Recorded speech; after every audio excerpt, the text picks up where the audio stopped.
This week we have Rob Boylan to chat about the ACDC gig in Dublin last Saturday. Rob, a pleasure to have you on again. How was the gig? Thanks, lads. Great to be back. And fair play to you on the podcast. I have to say you're churning out plenty of content there. And I'm trying to get to most of it, but it's great stuff altogether. Cheers, lad. Thank you very much, lad. We really appreciate you tuning in and really appreciate you supporting the Patreon.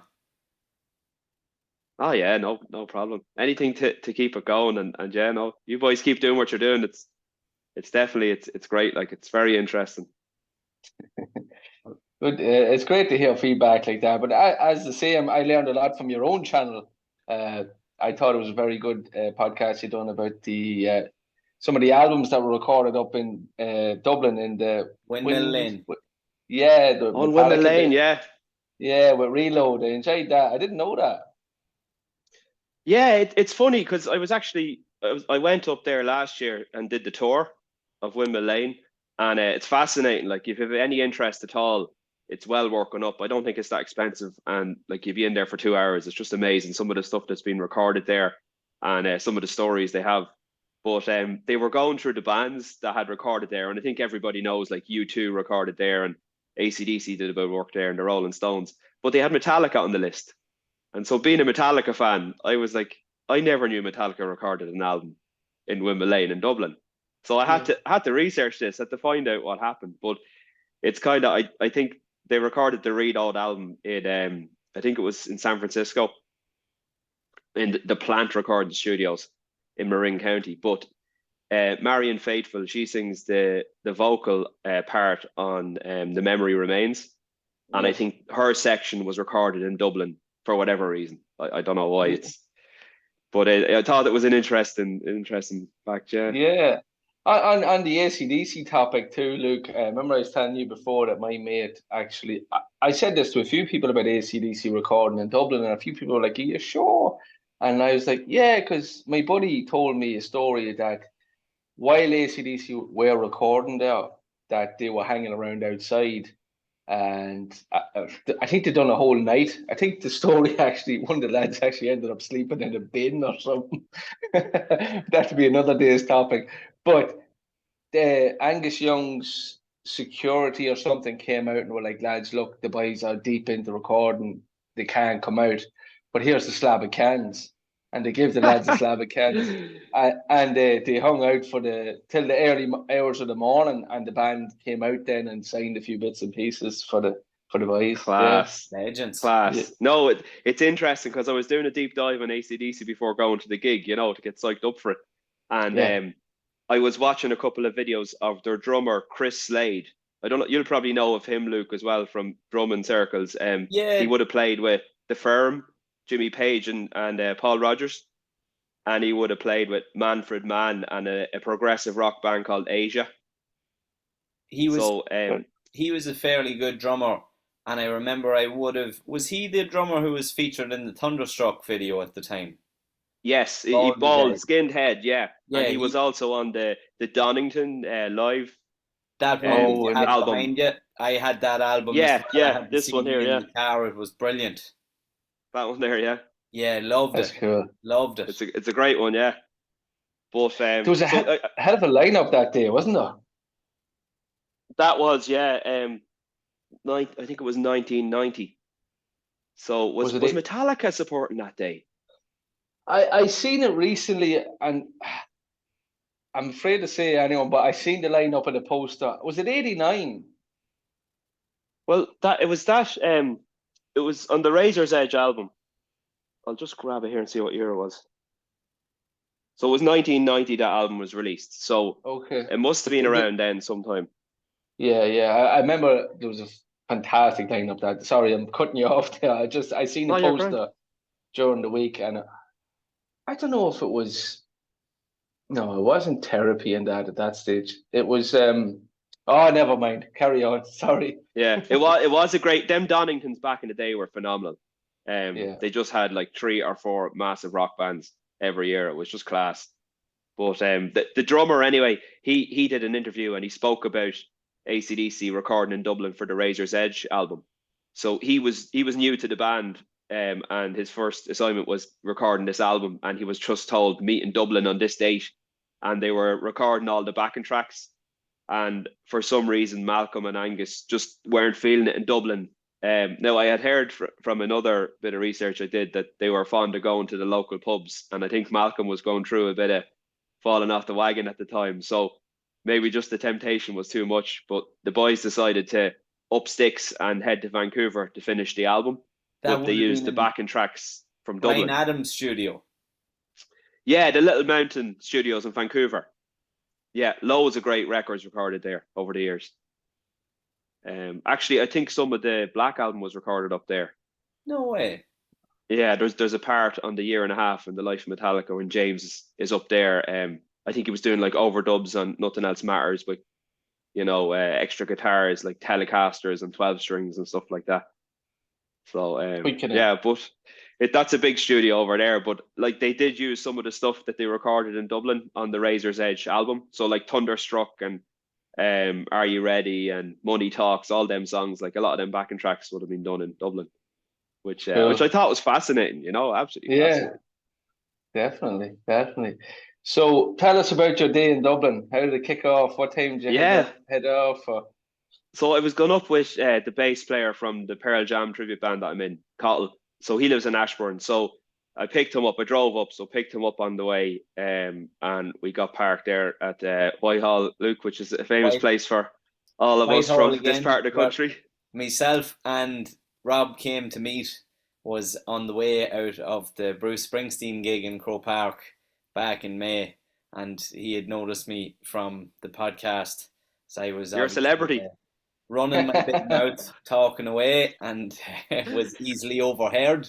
So we had a chat the whole way from Croke Park back to Whitehall Church Car Park, and we've been having the crack about music ever since. That's it.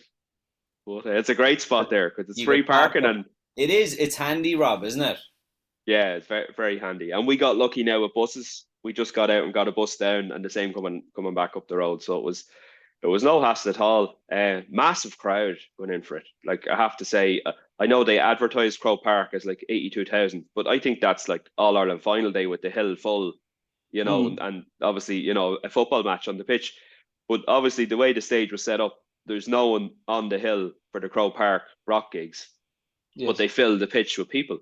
So I'd say you'd fit more people on the pitch than you would on the hill. In the hill. Oh yeah, I'd say there was 90,000+ there. I'd say you're right, and it felt like it. That like the stadium felt like it was heaving. So all the bars were 10, 12 people wide, 10, 12 people deep, right? And there's plenty of bars in Croker, like it's not short of bars. Yeah. Yes. And then they had like a pop-up bar outside we were on the Hogan lower, and they had a pop-up bar on the the plaza outside. That was packed. And then they had the merch, that was packed. So just people everywhere. It was unbelievable. And another reason, sorry to interrupt, why I think Metallica on the current tour with the stage in the centre of the stadium should play Croke Park, because they could fill the hill and fill the floor. Yeah. You'd never get away with the hill though.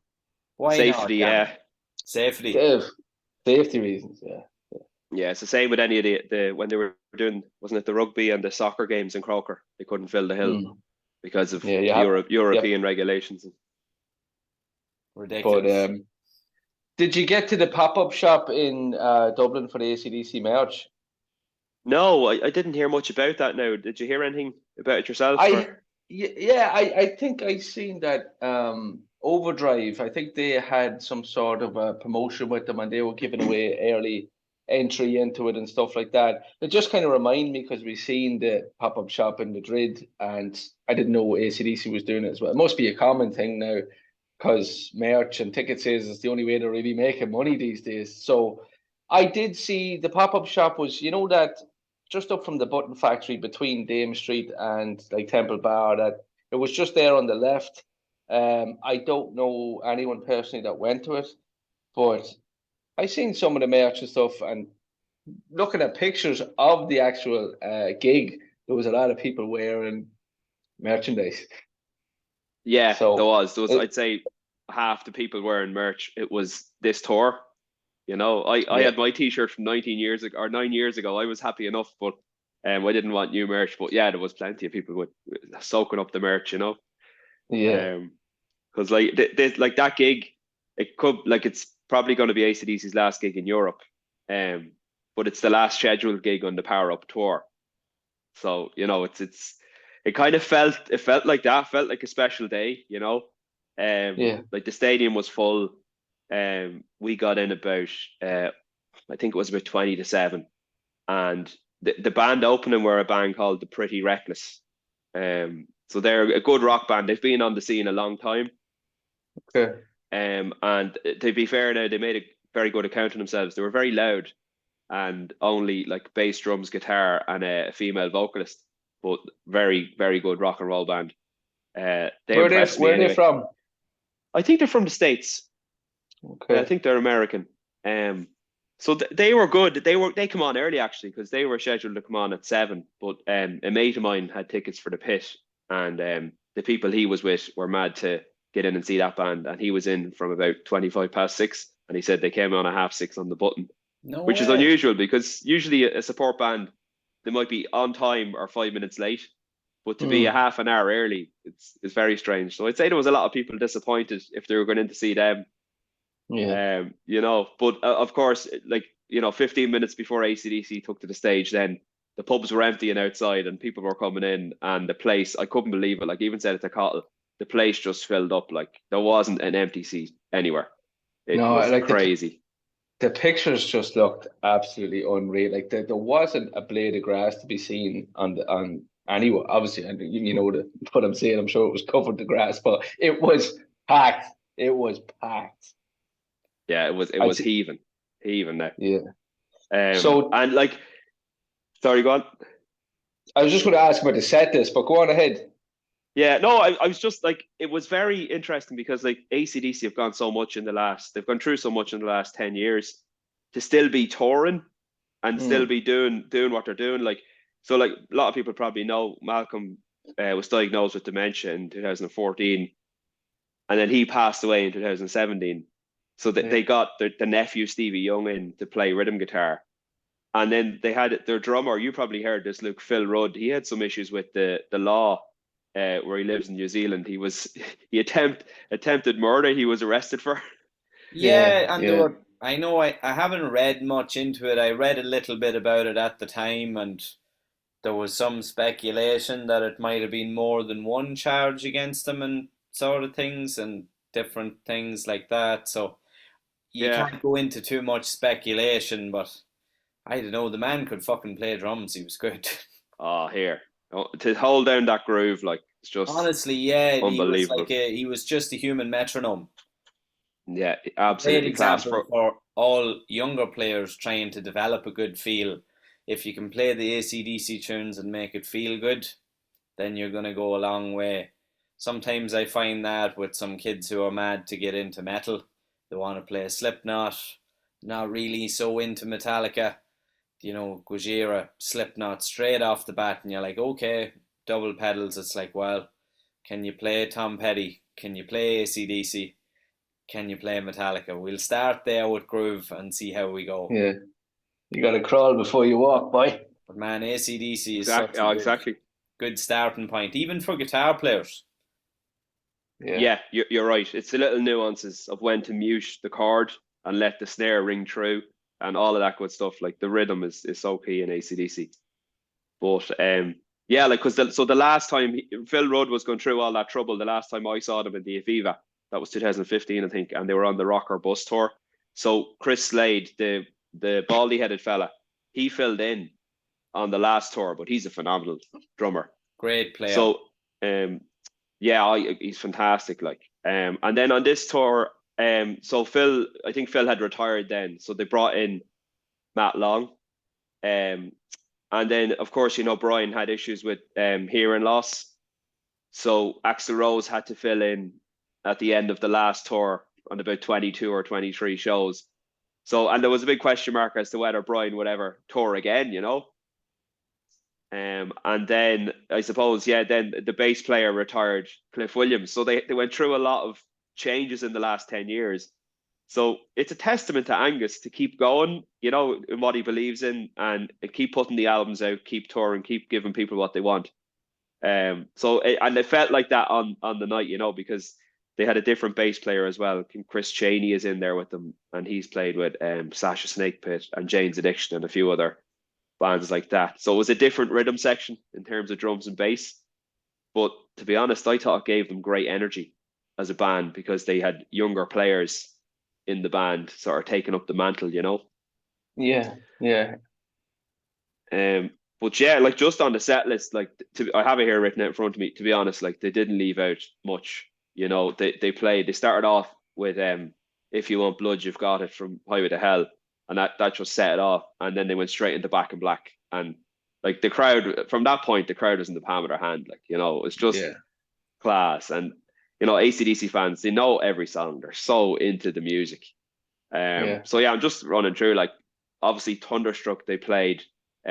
Now that was a bit strange. It was slowed down, and I think it might have been in a different tuning with the guitars to suit Brian's voice.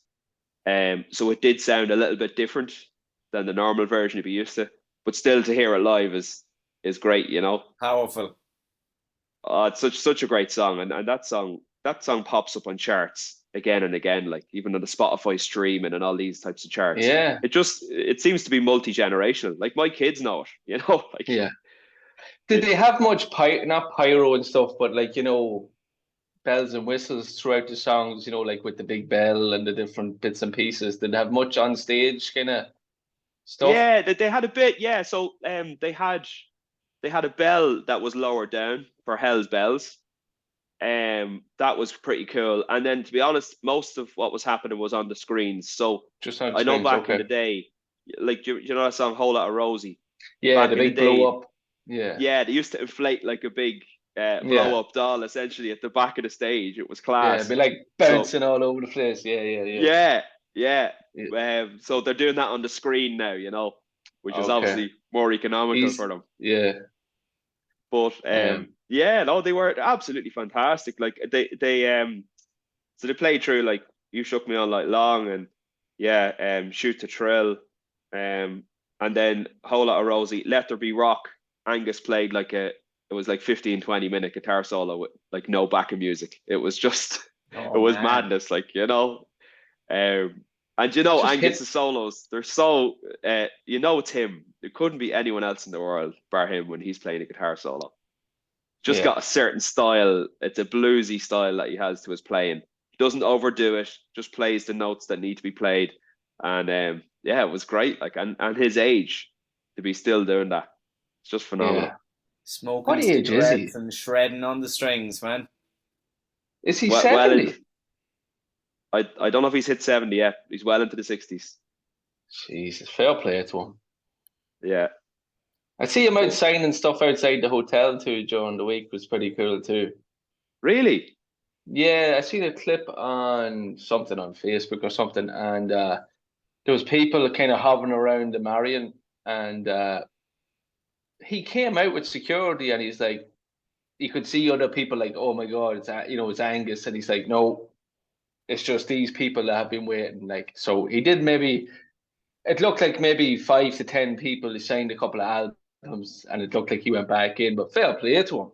Fair play to him. You know, like he still appreciating fans to this day after God knows how many years on the road and rocking all over the world. He still has personal times to small groups of fans. Like there's certain artists that would not do that. Yeah, you get the impression that they're doing it so long and they're so iconic. It's just what they do. Like, yeah, they'll keep going until they drop. Yeah. That's just regular life to these guys, I think. Yeah, I think you're right. Yeah, I think if you're at it that long, like Angus is 69 years young. It says the 31st of March 1955 when I searched it there. So he's got a lot of rocking left in him. Hopefully, hopefully they come back. You know, like that was my 4th time seeing them now. I caught them twice on the Black Ice tour. Once down in Punchestown on that miserable wet day. We were all at that gig, albeit half of Ireland. But... Yeah, it's a Yeah, that's everyone talks about that gig. Like there must have been 100,000 people at that gig because it was packed, wedged, but the weather was miserable. You Yeah, know? yeah. But and then I saw them in Donington on that tour, and then Oh, I nice. saw them at the Aviva, and I have to say, like last Saturday is up there with the best I've seen them.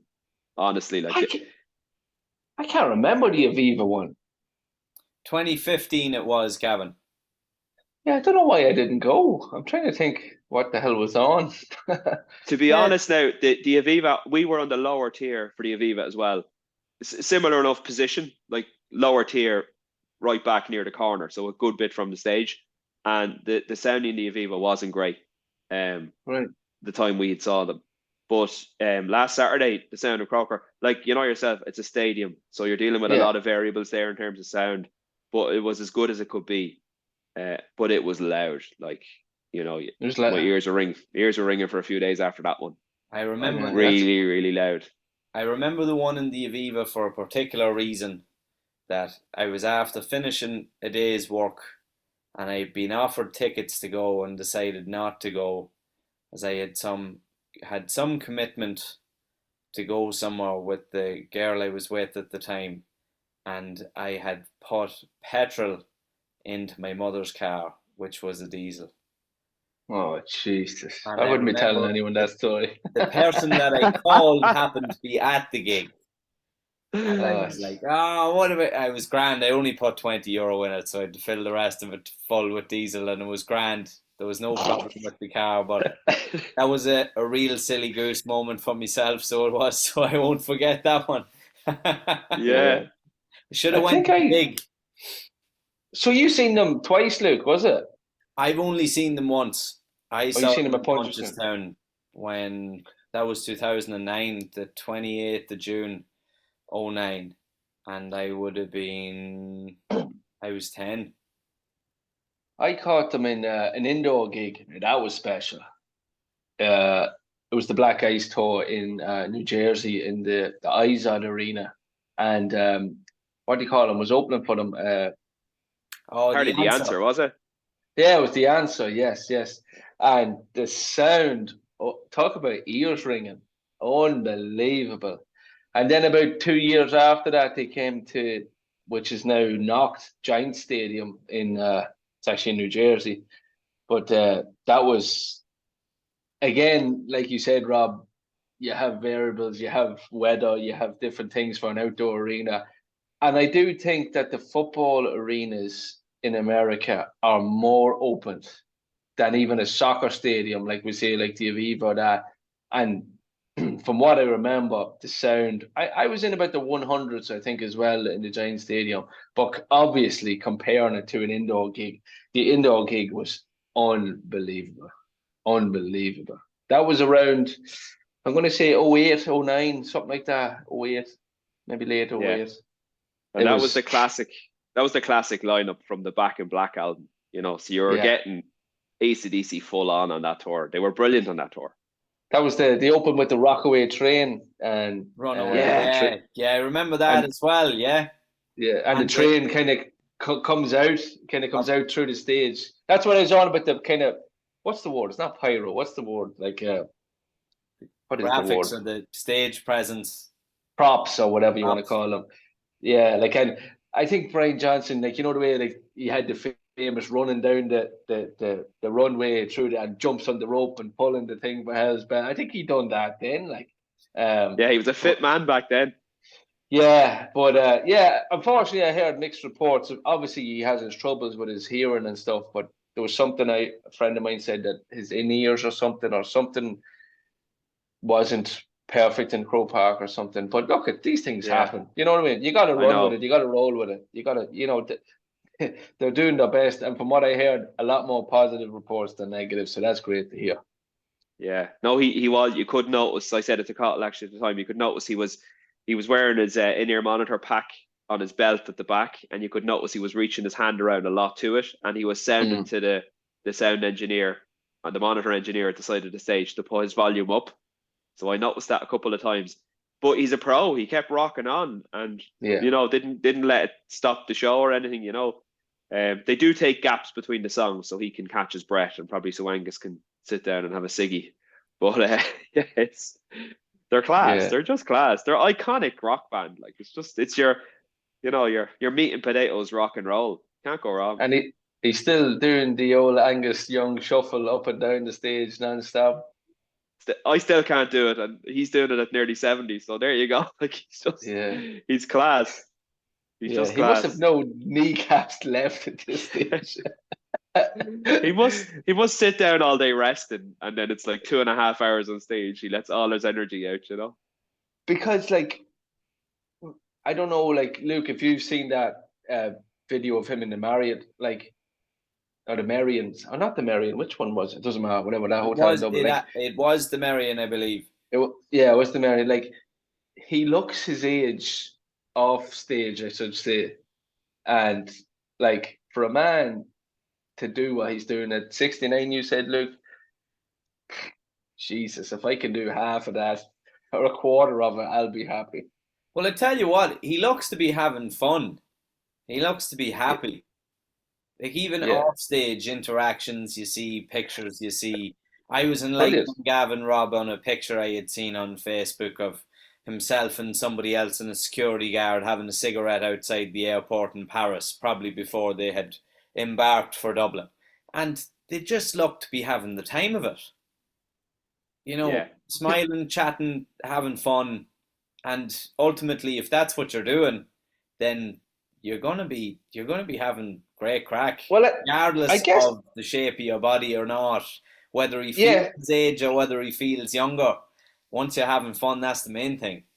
100%. And probably, like, there's no pressure at this stage of their life that like you said, they're just having fun. That like, it's They, perfect. It's just, they've done it, Gavin. It's like, if they're going to yeah. be a little bit off, it's like, So well, be listen, it. warts and all, here you go. Let's rock. Yeah, Yeah. yeah, Yeah, and exactly. it was a bit like that. It wasn't absolutely perfect all the time, but no one cared. Like people were there to see ACDC in their current state because it could be the last time we'll ever see them, and it was in Croke Park, a great venue. So, it's all good.